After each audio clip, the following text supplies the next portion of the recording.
1 month before the wedding banquet, Paul got himself a new girlfriend. The news was deliberately passed to me by a mutual friend under the guise of concern. They were betting on whether I would make a scene with Paul. After all, I was the fiancé his family had officially chosen. But my family was on the brink of bankruptcy. I called Paul. He didn't answer, only sent back a voice message. Jessica, stop bothering me. To be honest, there's more than one child in our family. Why don't you go look for the other one? Or what, are you really so obsessed with me? His tone was playful, as if he were certain I couldn't let him go. After all, I really had turned back to him again and again before. But this time, I was exhausted.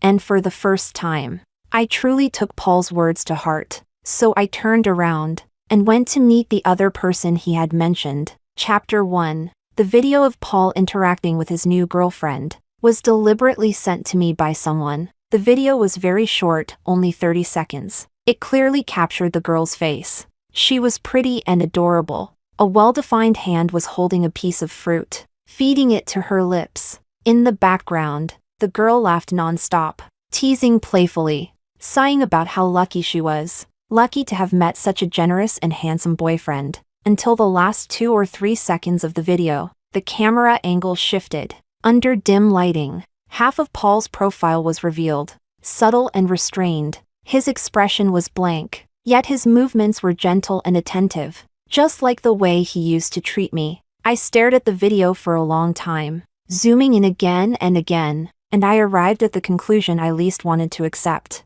The video wasn't fake. Paul really had a girlfriend. 1 month before our wedding banquet, I had known Paul for a long time. When my feelings first stirred, he was in his reckless youth, arrogant, radiant, full of confidence. The elders in our family used to joke that I would fall for him for life. Paul liked to tease me too, asking whether I had truly fallen for him. If I had, he said he could consider whether he should marry me someday. Childhood friends, growing up together, sharing countless experiences. Falling in love wasn't difficult. Our relationship grew closer and closer. My father and Paul's father were close friends despite their age difference.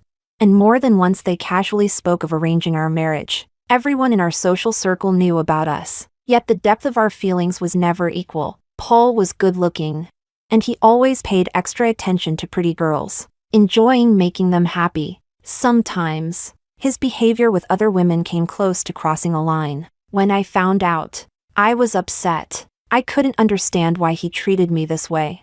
Why he treated our relationship like that. Paul would smile, pull me into his arms, stroke my hair, and soothe me softly. That's all fake, just for show. I don't even touch their hands. Everyone in our circle is like this. I only look. My heart is with you, Jessica. Only you will be the woman I marry properly in the future. Chapter 2. Many people around him were the same. More entanglements before marriage, then settling down afterward. Gradually, I began to believe it. I also believed that in Paul's heart, I was different from everyone else, unique and irreplaceable. Because every time I was unhappy, as long as I made a fuss, Paul would spend a period of time reporting his whereabouts punctually every single day, just to reassure me, even though, after a while, everything would repeat itself again. Once, I truly felt exhausted and ignored him for half a month. Paul panicked. He waited in front of my house for an entire day and night, insisting on seeing me. I refused. He swore to me. When I stepped onto the balcony, I saw him pacing, making countless phone calls. Gift boxes piled up at my door. Transfers kept flowing into my account. Finally, on my phone, he sent me a message saying that on an auspicious date 6 months later, we would hold our wedding banquet. Paul wanted me to see his blazing sincerity, his firm resolve. I laughed softly and agreed. I thought, if my family's finances hadn't collapsed, if my father hadn't suffered a sudden heart attack and passed away, perhaps Paul and I really would have become, as he said, a celebrated couple in the heat of that summer 6 months later. Chapter 3. Everything happened suddenly. Within just a few months, my family's business, which had already been declining, collapsed completely. Paul's family offered some assistance, but it couldn't stop the fall of a crumbling structure. My family had once only been slightly behind Paul's.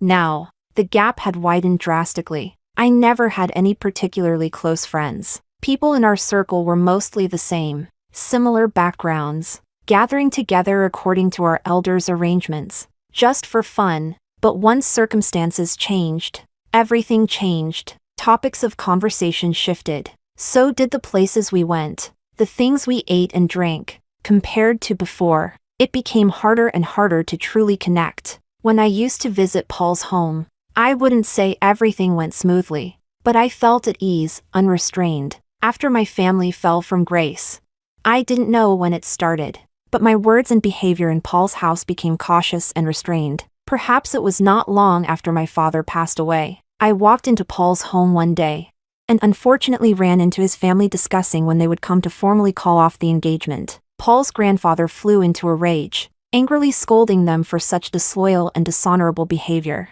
The younger generation had no choice but to placate him. The marriage would proceed as planned, but once hearts change, they cannot be restored. Paul's father began pressuring him to get married as soon as possible, to ensure the old man could hold a great-grandchild before his life ran out. No consideration was given to the fact that we were only in our 20s. Only a few years out of college. Paul's friends spoke up for him. "You're only in your 20s. Are you really going to get married, have kids, and see your whole life laid out already? Her family's fallen. What are you afraid of? Jessica won't dare be unhappy. She'll be the one trying to please you. To her, you're the last lifeline. Take this chance to meet more girls. Once you marry Jessica, your body and soul won't be free anymore. You know how much she likes to control you." Paul's phone filled with messages like these, along with forwarded business cards and invitations to social gatherings. He didn't reply, but he didn't delete them either. He simply left them there. Chapter 4. Once I took his phone and saw those messages. It would be a lie to say I wasn't hurt. After all, just a few months earlier, the man who swore he would marry me was also him. I confronted him with the messages in my hand. I didn't even have time to cry. My tone was sharp, my suspicion ugly. "Why didn't you delete them? You already saw them. Why didn't you delete them?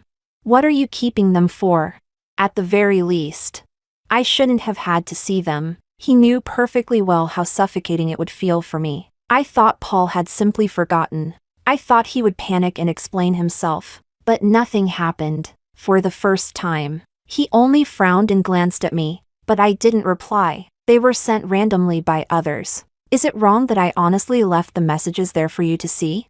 His gaze was unfamiliar, confused, as if I were being unreasonable and domineering. I found him unfamiliar as well. We sat facing each other in silence. After a long while, Paul finally spoke. I thought he was going to apologize, but he didn't. He only said lightly, "Jessica, I told you, didn't I? Everyone around me is like this." I stared at him in disbelief. His expression was calm as he asked, "All right, I've explained it. You're not angry anymore, right?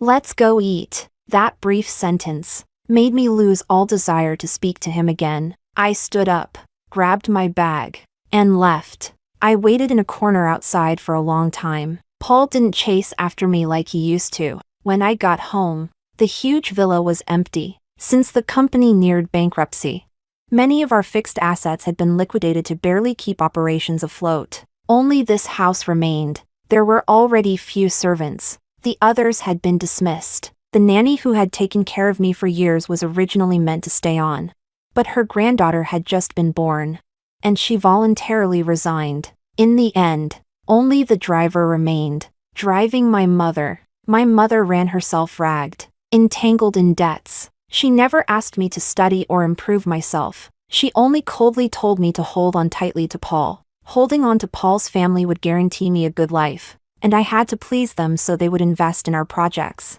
But stepping into Paul's home now felt like walking on thorns. Paul had also stopped paying much attention to me lately. With the wedding approaching, he seemed to relax instead, ready to enjoy this fleeting moment of bachelor freedom. Chapter 5. Before I saw that video, Paul and I had already argued several times. Sometimes it was because he went out with other people, which left me heartbroken and led to more fights. Sometimes I tried to salvage things. He responded to softness, not force. Whenever I made a fuss, he would go cold, silent, expressionless, until the two of us faced each other in a frozen standoff. And he asked me, "Jessica, are you done yet?" When I cried, he would sigh, take a tissue, and wipe my tears. "Of course I like you," he said, "but Jessica, can you give me some freedom? Then don't interact with them, just stay with me. Isn't that enough?" "No, we'll have plenty of time together in the future, the rest of our lives. In fact, why are you in such a hurry to fight for the present?" "Jessica," he added softly, "are you really that unable to bear seeing me with other people?" Paul curved his lips slightly. A shallow, careless smile, those beautiful, affectionate peach blossom eyes looked straight at me. His hand gently brushed my cheek. His tone was tender. His words were cruel. Suddenly, I felt utterly exhausted. I pushed myself up and fled in a mix of anger and sorrow. Paul didn't follow. He only called after me gently, telling me to walk slower and not fall. Even so, there were no follow-up messages afterward. He didn't think he'd done anything wrong. In his eyes, this was nothing more than a trivial matter. The only one who wavered was me, whether because I couldn't let go of our long-standing bond, or because of my mother's demands. So I lowered my head and went back to him. Then I got angry again over similar trivialities. We argued.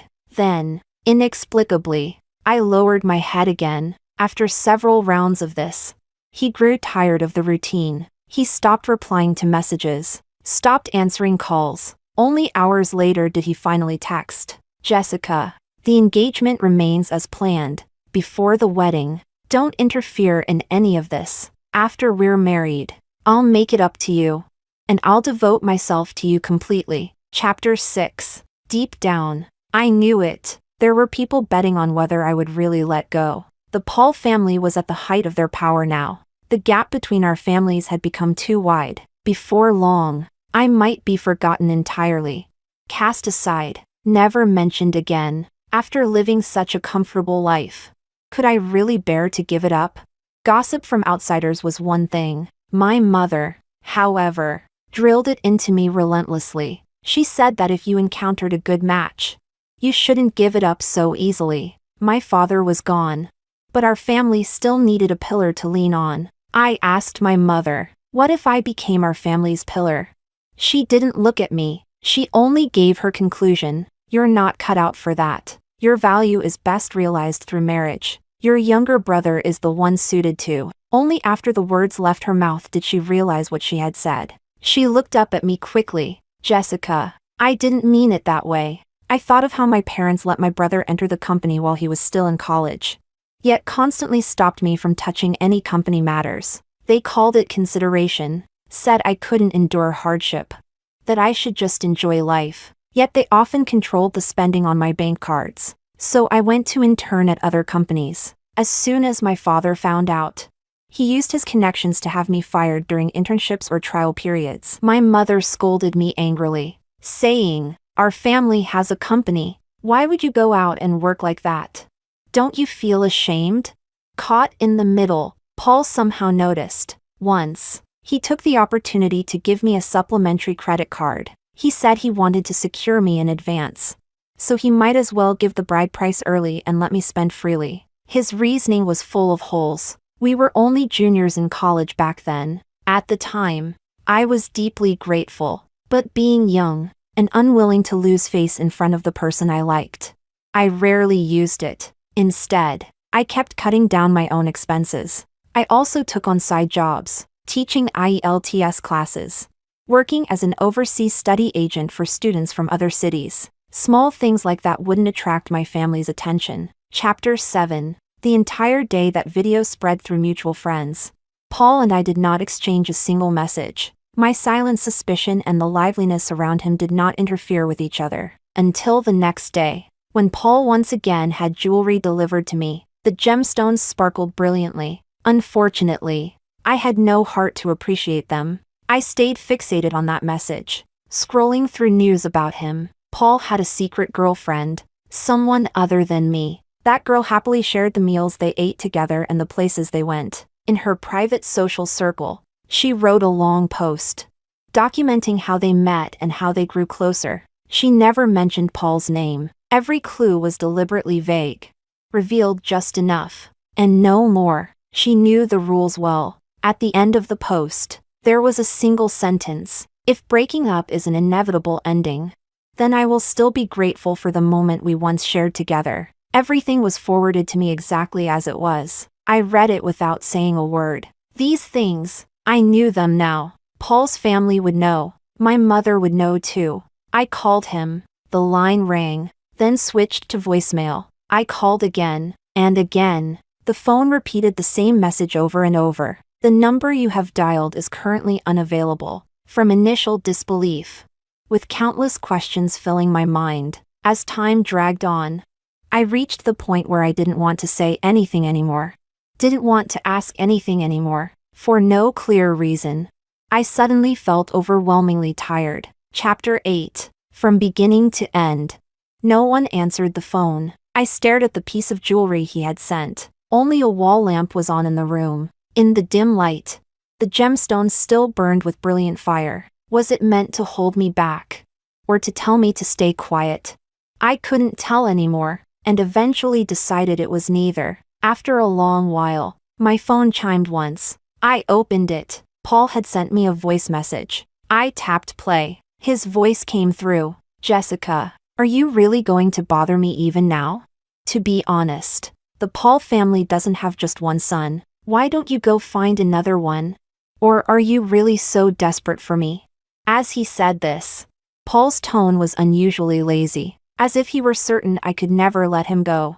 As if the future were firmly in his grasp, and nothing would ever change. It had always been like this. I swallowed it before. So what difference did it make now? After all, once we were married, he would stay with me. That counted as sincerity, didn't it? That must be how Paul saw it. Hadn't he once sworn, word by word, that he would show me his true feelings? Yet before the time even came, everything changed again and again. Every behavior had its excuse. So many that my ears grew numb from hearing them. I listened to the message over and over, until my heart became as cool and still as autumn water. Enough. I didn't want anything anymore, because he was my first love.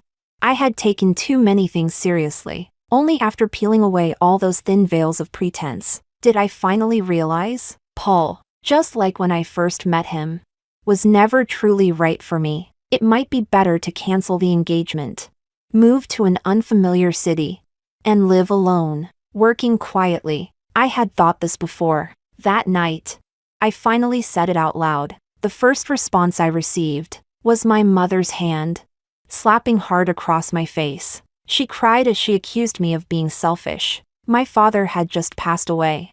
And yet at such a moment, I insisted on creating trouble for her. After all the years my parents had raised me, for me to walk away so easily, and abandon everything, was unforgivable. Chapter 9. I didn't sleep at all that night. The next day, I went alone to Paul's house. Everything there was still familiar, yet I no longer walked in with my back straight, and ease in every step, as I once had. Instead, I followed the butler properly, quietly, into the house. No one from the Paul family was home. The butler asked me to wait a moment, while he went to fetch someone.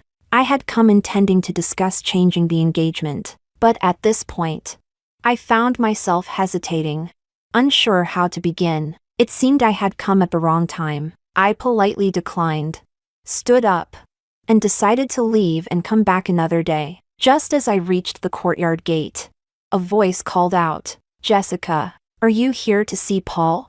I turned around, following the sound. I saw a figure seated in a wheelchair. It was Oliver, Paul's older brother, the very man I wanted to replace him with. His features were gentle, his complexion pale. Oliver sat in the wheelchair, a blanket covering everything below his knees. His legs had been crippled in his youth, during a kidnapping, the first time I had found him by accident. He hadn't cried or made a scene. He had only looked at me, and smiled bitterly. "Jessica, my life is over." After the incident, Oliver had seen countless doctors, In the end, they all reached the same cruel conclusion. His legs were truly beyond saving. From that moment on, Oliver shut himself away. His temperament grew strange. He refused to sit in a wheelchair, choosing instead to sit in a chair all day, always covering his lower body with a blanket. I felt guilty, hating myself for not finding him sooner. Maybe then, everything would have been different. I couldn't bear to see someone who had once been so gifted and proud fall into such self-destruction, so I came every day to talk with him, to keep him company, to help pass the time. I hoped that through my presence, I could persuade him to hold on to life. It was also during that time that I grew much closer to the free-spirited, unruly Paul. Chapter 10. Paul was completely different from Oliver and from me. He had never liked studying, spending his days indulging in pleasure instead. All the second-generation rich kids were his friends. Paul came every day to pester Oliver, claiming that bringing people around would give him hope. It was so noisy that Oliver could barely have any peace. I, on the other hand, got angry every day, arguing with Paul and driving him out. At first, the two of us were like sworn enemies, as if the world could only tolerate the existence of one of us. But later, there was one occasion, at a banquet. Paul stood in front of me protectively, and without hesitation, he splashed a full glass of wine over a guest who mocked Oliver's disabled legs, right in public. That was the first time I realized that he, too, had a gentle heart. Later on, Paul adopted a kitten whose hind leg had been brutally injured. He said he wanted to completely heal the kitten's scars, so that Oliver could also have some hope when facing the future. Because of that kitten, Paul and I gradually grew closer, until one day, without knowing when it began, I realized that someone had taken up residence in my heart. Nervous and uneasy, I confessed everything to Oliver. Oliver shook his head, his brows gentle as he smiled. Jessica, that's a good thing. Liking someone is never wrong. Paul is physically whole and has an outgoing personality. If you can stay here and watch him, then one day, he paused briefly, then continued, even if we become family in the end, I would already be deeply grateful. Overjoyed, I hugged him and thanked him again and again. Not long after, just a few months later, Oliver went abroad for further studies, taking the kitten with him. Later, he stayed there, handling the Paul family's overseas business. After that, I could only see him during the new year, or when the old master of the Paul family celebrated his birthday. Chapter 11. It had been a long time since the new year passed. I hadn't expected to see Oliver here again. At this time of year, he was usually still on the other side of the Eastern Hemisphere. I couldn't help but ask, "You're actually at home at this time?"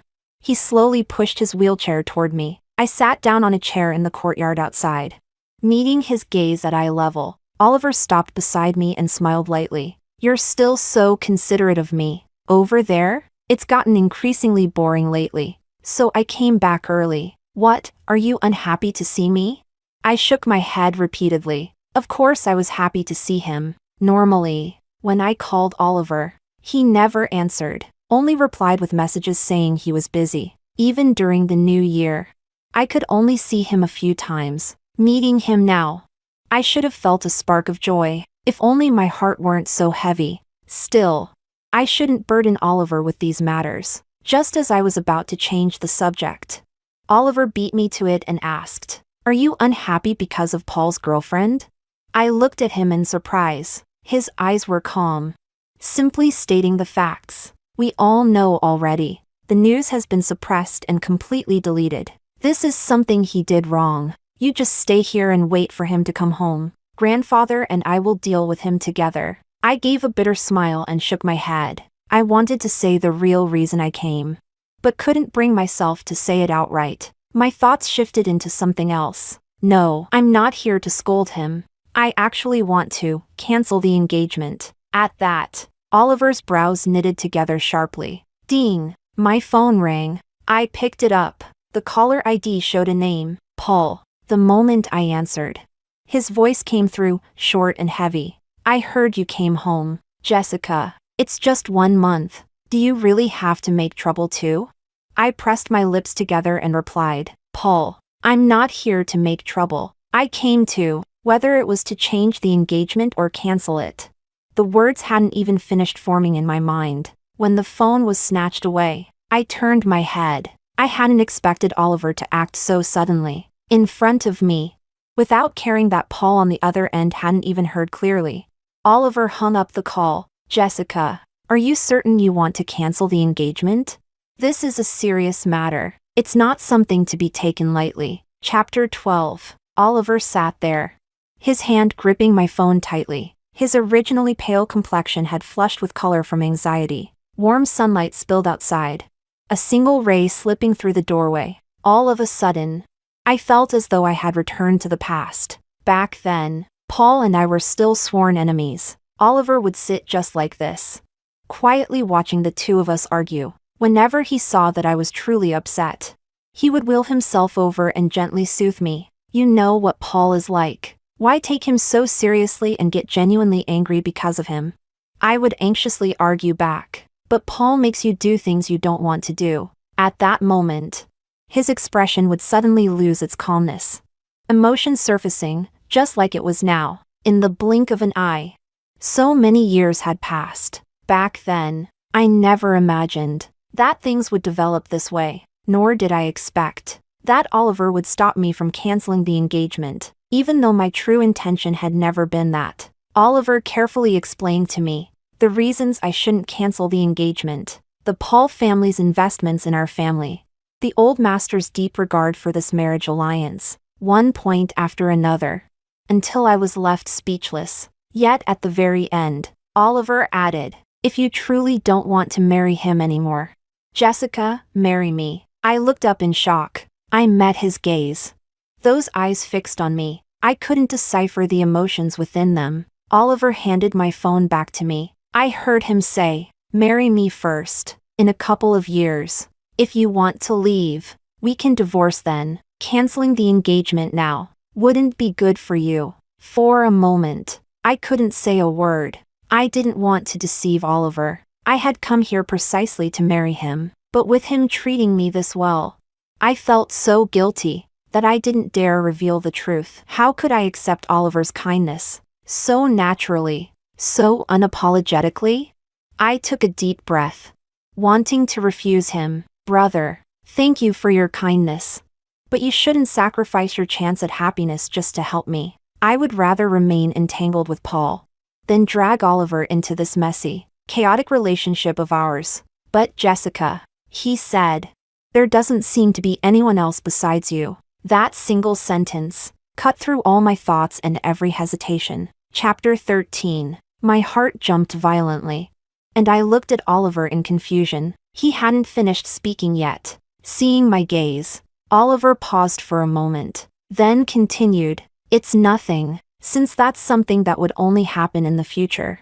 Let's set it aside for now. Right now, we should face this together, just like how you used to treat me as an older brother. Since I am your brother, I shouldn't remain indifferent when it comes to your affairs. He was 2 years older than me. In the past, the elders had always told us to address each other as siblings. I waved my hand, explaining that those were things of the past and couldn't be taken seriously now. His gaze was earnest, his attitude firm. Just treat this as a collaboration. To people in our circle, I'm nothing more than a cripple with disabled legs now, but I want to return and develop here. I need an opportunity. He comforted me, telling me to see it simply as cooperation. I would marry into his family, and they would invest in my family's projects. And by marrying me, he would gain a new opportunity to return here and restart his career. Oliver explained it plainly. My heart loosened.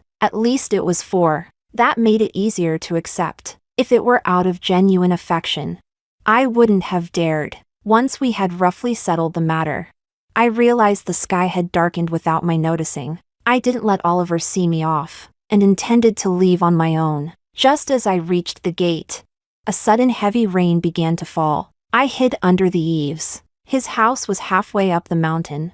Getting a taxi was extremely inconvenient. I was regretting whether I should go back inside to borrow an umbrella when I saw headlights cutting through the rain. Looking closer.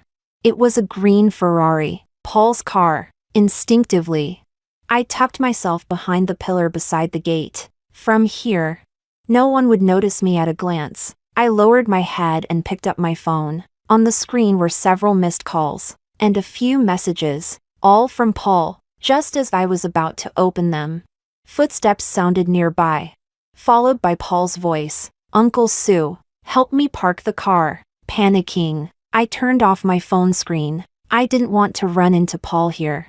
For many reasons. Fortunately, if I stepped back into the corner, it would become a blind spot. It was dark here. Paul wouldn't notice me. Just as I was about to breathe a sigh of relief, a strange girl's voice sounded through the rain. "Paul, is this your house? It's so big." Chapter 14. "Yes. Of course. Don't wander around, stay close to me," Paul replied to her. I couldn't help but lean out slightly to look. Just in time, I caught a fleeting glimpse of their profiles. That girl, she was the same one from the video. I froze for a moment. Had Paul already brought her here? Then in his eyes, our engagement probably meant even less than before. The promise we once made, to stay together forever, was drifting farther away with each passing day. After they walked a bit farther away, I took a deep breath, stood up, and brushed the dust off my clothes. I stayed in the corner by the gate, planning to leave once the rain eased. My phone showed that the heavy rain would turn light. In 20 minutes, unexpectedly, another car pulled in under the eaves, stopping right in front of me. The rear door opened. There was no one inside, only Oliver's driver, holding the door open. "It's raining outside. The young master instructed me to take you home." I didn't refuse. I got into the car. Inside, everything was quiet and steady. Oliver's driver sent me home safely. The villa was brightly lit. As soon as I stepped inside, I saw my mother standing by the floor-to-ceiling window. She didn't look at me, only gazed outside and asked, "Whose car was that? Why didn't Paul bring you back?" I answered honestly about the car's owner. As for the latter half, I only said that Paul wasn't home. She nodded and sat back down on the sofa. My mother gently shook her head, remarking that it was rare that Oliver would be home at this time. I didn't continue the conversation. I turned and went back to my room. After cleaning up and washing, I finally noticed that my phone had filled with notifications. Chapter 15. I opened them. Paul's messages were pinned at the top. I tapped in and saw several messages I hadn't read earlier. "Why did you hang up on me? Can you respect my thoughts too? There's definitely a place for you in my heart. But can you loosen your grip sometimes and give me some room to breathe? You pressing me step by step like this is exhausting for me too." I stared at the screen, stunned. How had we ended up like this? Scrolling back through our chat history from months ago, everything felt vividly present. I also saw that message that had once filled me with joy. I consulted a master. "There's an extremely auspicious date 6 months from now. That day, we'll hold the wedding banquet. Jessica, I love you." The auspicious date was almost here. Yet the closer it got, the clearer it became. He had always been, from the very beginning, someone who didn't fit with me. Maybe I never should have crossed paths with him at all. Scrolling back to the present, there was another message from Paul. Sent 10 minutes ago. "You're home? It was pouring outside just now. Why didn't you wait for me to take you back? Do you really have to make things this ugly? Refusing to see me? Would you rather get soaked in the rain? Fine, you've got backbone. A 2-seater sports car. Could it carry 3 people?" I didn't reply. Instead, I blocked him. I didn't want any more tug-of-war between us. It was time to end. Chapter 16. I exited that chat window. Below it was Oliver. He asked, "Did you get wet getting in and out of the car just now?" I didn't get wet. Thank you for having the driver take me. And thank you for your concern. After sending that, I felt it sounded a bit distant, and was thinking about adding something else. Before I could, he replied first. As it should be, I didn't even need to scroll up to see our chat from a month ago, our last conversation before today. That was right after Paul and I had argued. I had softened first. He followed by coaxing me. Somehow, Oliver had found out and reached out to check on me. By then, the matter was already settled. So I deliberately acted casual and sent Oliver a message. It's nothing, brother. Next month Paul and I might be getting married. If you have time, come back and attend. That time. Oliver took a long while to reply. Maybe he had fallen asleep when he finally responded. It was only a few short words. Probably won't have time. When I first saw that message, I felt a faint sense of loss. I thought that after going abroad, he had grown more distant. Only now did I realize he never had. Chapter 17. The next afternoon, Oliver came to my house to pick me up. He took me to speak with the family elders about the matter. Hearing this, his parents showed visible discomfort and tried to dissuade us. You're the older brother, emotionally and morally. You really shouldn't. Only the old patriarch, leaning on his cane, let out a long sigh. Jessica is a good girl. Paul's situation with that other young woman has caused an uproar. Everyone knows about it. Are we really going to let her suffer more injustice? My health isn't what it used to be. I'm already halfway into the grave. I'm afraid that when I face her father in the afterlife, he'll reproach me for not protecting his daughter. Dad! Paul's mother frowned and called out sharply, not wanting him to say such inauspicious things. Paul's father looked at Oliver and me, as if wanting to add something more in persuasion. But when his gaze fell on Oliver's face, on everything he had been through over the years, he swallowed his words and only said, we should at least notify Paul, call him back and talk it through. The call was made using my phone. It was hung up repeatedly. The expressions around the room grew darker and darker. Then suddenly, it was answered. On the other end came piercing laughter and lively noise. There was no need to guess. Paul was once again enjoying himself at some gathering. I called out to him, Paul, I have something to talk to you about. His voice came back low, tinged with irritation. Jessica, why are you suddenly calling me by my full name? I ignored the displeasure in his tone and continued, come home for a moment. We need to discuss. Jessica, Paul cut me off. Listen carefully. If you keep interfering with what I do again and again, it'll only make me less willing to marry you. This is the first and only time I'll ever speak to you like this. Don't try to pressure me using anyone else. And don't think that crying at my house means someone will stand up for you. Even if my grandfather comes as a mediator, it won't matter. The next second, the call was ruthlessly cut off. The busy tone rang out sharply in the silent living room. His parents' faces looked awful. After hearing everything, the old patriarch was so furious that he collapsed back into the sofa. After taking several rapid breaths, he stood up again and slammed his cane heavily against the floor. His voice carried an authority that brooked no argument. There's no need to wait for that bastard anymore. Jessica, Oliver, our family accepts your decision. The wedding banquet will proceed as planned. Only the groom will change, to Oliver. He turned to look at me. His gaze was gentle, yet filled with guilt. Jessica, you've been wronged. Our family owes you. We owe your father as well. From now on, our family is your family. Oliver will treat you well. As for Paul, enough. I felt inexplicably stunned, my heart in turmoil. At just that moment, Oliver reached out and gently placed his hand over the back of mine. His palm was cool, yet strangely, there was a calming force in it. I lifted my head and met his steady, profound gaze. The storm surging inside my heart finally settled. Just a little. Chapter 18. The news of the groom being changed spread through the entire social circle very quickly. Some mutual friends came to chat about it, but none pressed with endless questions. This kind of situation wasn't common in our circle, but the circle had seen even more extraordinary love and hate entanglements. Something unusual could happen around anyone. So while there was curiosity and surprise, that was all. Only Paul's brothers messaged me, more than one of them, unable to believe I had really done this. I replied to all of them with the same sentence. I saw the messages you sent to Paul.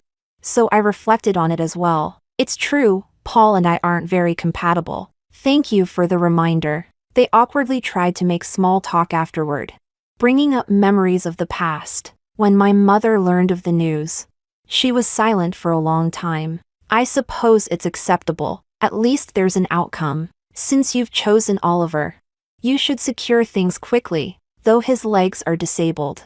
He still carries weight in the family. Bring up to him as soon as possible. That stalled project of ours. His family needs to inject funds promptly. I nodded silently, and didn't argue. Perhaps a distant, hierarchical mother-daughter relationship had always been the best option for us. And then, Paul called me. Jessica, why did you block my account?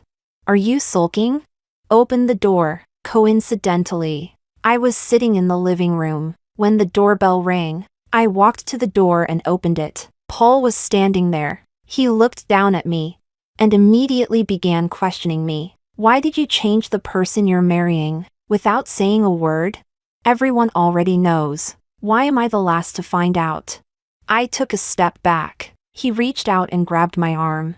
His grip startlingly strong. Don't avoid it. Answer me. Is this because you wanted to make me angry? If so, you succeeded. This farce you staged with so many people should be over now. All right. I won't say more. Stop making trouble. Tomorrow I'll take you to see the ring I already ordered. Once again, Paul was planning everything for me. He thought I had merely joined forces with others to put on a performance, just to make him turn back. Chapter 19. I struggled hard and finally broke free from Paul's grip. Looking at him, I stated the facts calmly. When I called you, when I wanted to hold on to you, you got yourself a girlfriend. You said I was disturbing you. You said I made you tired. Now I've stopped tiring you out. What exactly are you dissatisfied with? He sized me up, then laughed in anger. I was just saying that out of spite. I never once thought about actually not marrying you. I took 2 more steps back. Both hands were already gripping the doorknob, ready to shut the door at any moment. But you said it so many times. So many people know you had someone else. I learned to take it seriously. I've already let go. Why are you still unhappy? Paul asked whether he really had to be furious for me to feel satisfied. Several of his credit cards had already been suspended. The old master was so angry that he postponed Paul's entry into the main company for training, and Oliver had entered the main company ahead of him, right in front of me. Paul called that girl. I've transferred 500,000 to your account. Don't contact me again. Delete everything cleanly. On the other end, the girl responded cheerfully with a okay. The call ended. Paul looked at me again, closing in step by step. All right. Now I only have you. Satisfied? Stop arguing with me, okay? The affection in his peach blossom eyes looked the same as ever, but my heart raced, not with longing, but with fear. Truth and falsehood were tangled together. I could no longer tell what his real feelings were, and I didn't need to. I answered him by slamming the door shut. Chapter 20. The moment I returned to my room, a message arrived on my phone. I'll give you time to accept me again. I won't let go. Get some rest early. I didn't reply. Another number was added to my blacklist. There was only 1 week left until the wedding. I went out with Oliver to a designer friend's studio to finalize the wedding dress we had long since ordered. I lifted the snow-white hem of the gown and slowly turned in a circle, looking at myself in the mirror. It felt like a dream, beautiful and unreal. Oliver praised me. I smiled and nodded. Suddenly, applause came from behind me, along with a familiar voice, as expected of the wedding dress Jessica and I chose together back then. It really is beautiful, don't you think, brother?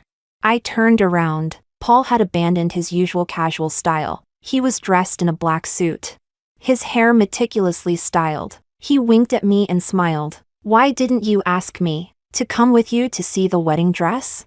I answered him indifferently. My fiancé has already accompanied me. I stepped toward Oliver and took his hand. Oliver gently held my hand, glanced at Paul, and reminded him, Paul, from now on you should call Jessica sister-in-law. Don't be so rude. Paul's expression darkened, his face sinking slightly. He strode forward, trying to take my other free hand. I dodged. His hand froze midair. He laughed bitterly and withdrew it. Do you really have to gang up together, just to mess with me? Before I could respond, Oliver spoke first. Paul, you and Jessica are already in the past. Since you chose to let go, you don't get to regret it. Now Jessica and I are together. You should offer your blessing. Paul snorted. I treated you like a brother. And this is how you repay me? How much I liked Jessica, don't you know? If we're talking about hypocrisy, you're not lacking at all. I felt it. Oliver's hand loosened instantly. I didn't miss it. When he looked at me again, there was an unmistakable tension in his eyes. Chapter 21. I didn't ask anything further. I simply placed my hand on Oliver's shoulder, naturally and calmly, and said, I know all of this, but no matter how you look at it, you're the one who went too far, compared to the distant memories I shared with Oliver, and our more recent interactions. My relationship with Paul was far more vivid in my mind. It truly shouldn't end in such an unclear way. Putting an end to the past wasn't difficult. It was just that when the memories resurfaced, love and resentment intertwined, making it unbearably painful. That was all. I was wearing the wedding dress of my dreams, a symbol of happiness, and I honestly told Paul every reason why I no longer wanted to marry him. Oliver and the staff had already withdrawn outside the room. Things had escalated to this point. Yet at the moment when everyone could have drawn swords, we were instead calmly sorting through right and wrong from the past. Paul first asked whether my recounting of these experiences meant he still had a chance to win me back. I didn't answer. When he fell silent, he listened quietly. As he listened, more than once he said in disbelief, I really think that was just a small matter. You could have endured it. I also made concessions. That only shows that after all these years, you still don't truly understand me.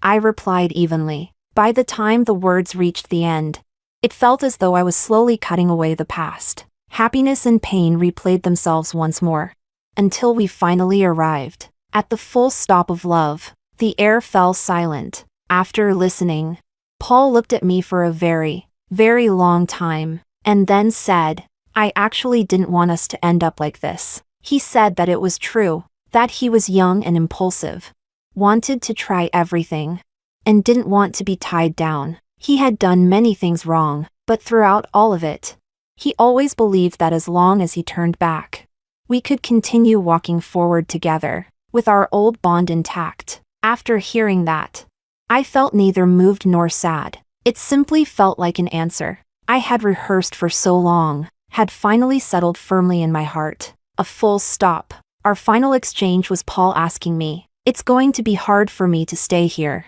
If I were given another chance, would you be willing to go abroad with me? I shook my head. He gave a self-mocking smile and said, Jessica, I'm sorry. Paul left me a card, one he had applied for himself. 2 million, money that was originally meant for us to use after marriage. Chapter 22. From that day on, Oliver kept trying to find a chance to explain things to me, but it wasn't until the night before the wedding that I finally gave him that opportunity, a private conversation. It was also a decision I made. After days of careful thought, he was honest with me when he made that proposal back then.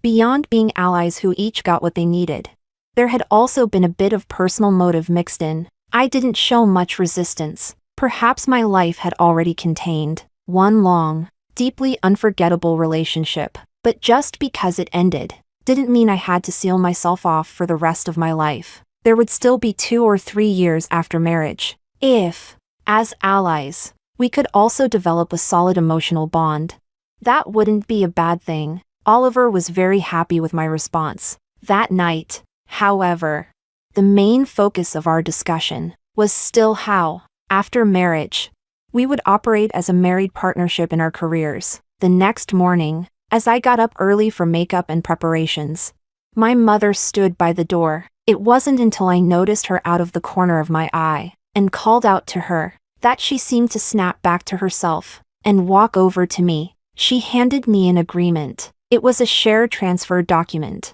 from Oliver's family company. After you marry into his family, don't forget to inject capital into the projects our company has put on hold. I took it, Not quite understanding. She added another sentence. This was something your father bought back then. Now it's being transferred to you. At your in-laws' place.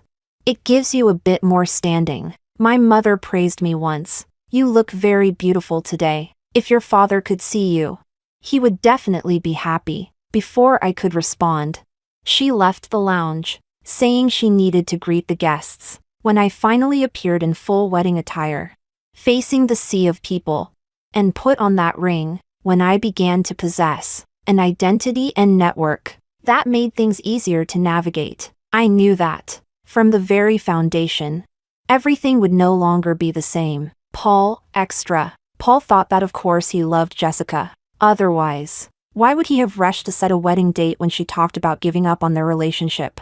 Why would he have handed her money whenever she needed it? Why would he have gone all this time without even holding another woman's hand?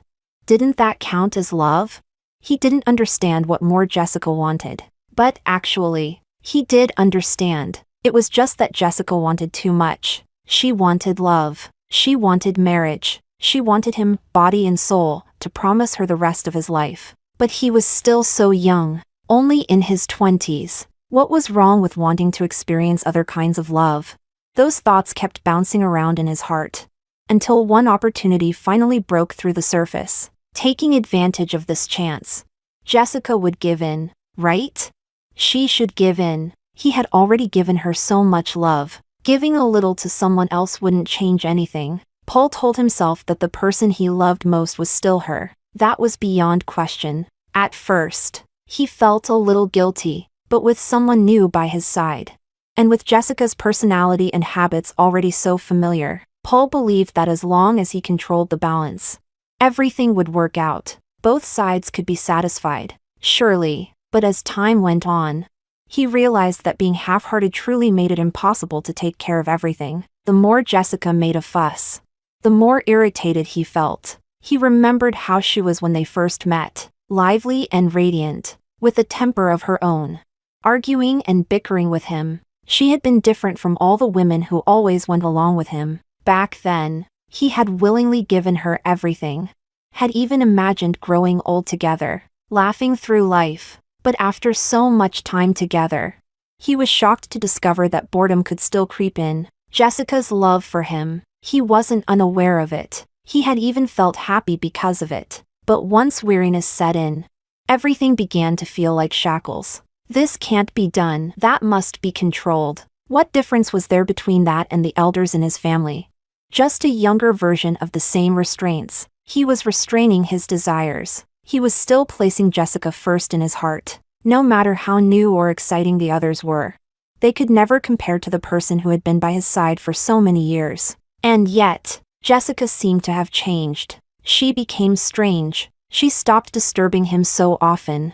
At first, this kind of change felt good, quiet, peaceful. But after a few days of not responding to him, it started to feel strange. If she loved him, how could she not respond at all? Was she sulking?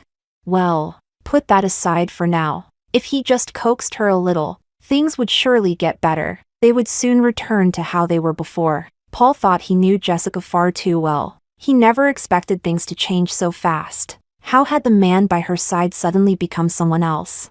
And why did it have to be that person?